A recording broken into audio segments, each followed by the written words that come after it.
people say I was a silent prime minister. I think these volumes speak for themselves. I don't want to boast about my goals or my achievements as the prime minister.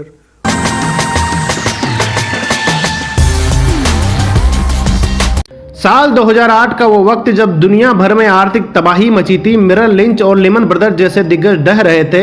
हर कोने के share बाजारों से गर्त छूने की खबरें आ रही थी। देश का हाल भी कुछ ऐसा ही था। दलाल पद पर निवेशकों के लाखों करोड़ों हर रोज गायब हो रहे थे। पिंक स्लिप थाम कर छटनियां हो रही थी। नई नौकरियों का अकाल पड़ता दिखाई दे रहा था। जब लगा कि भारतीय अर्थव्यवस्था चरमरा जाएगी, तभी सरकारी सूझबूझ ने हालात संभालने शुरू किए।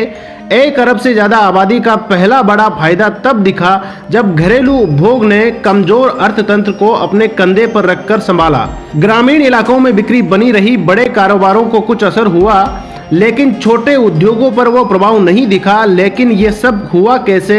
इस सवाल का जवाब आप गूगल करके जान सकते हैं। लेकिन ये सब उस व्यक्ति ने किया था जिसे 2014 में कुछ लोग मिस्टर मौन कहकर चिढ़ा रहे थे। बायोग्राफी डीएस गुरुजी के इस एपिसोड में हम बात कर रहे हैं विचारक और विद्वान के रूप में प्रसिद्ध, अपनी नम्रता और कर्मठता और कार्य के प्रति प्रतिबद्धता के लिए माने जाने वाले प्रधानमंत्री डॉक्टर मनमोहन सिंह की।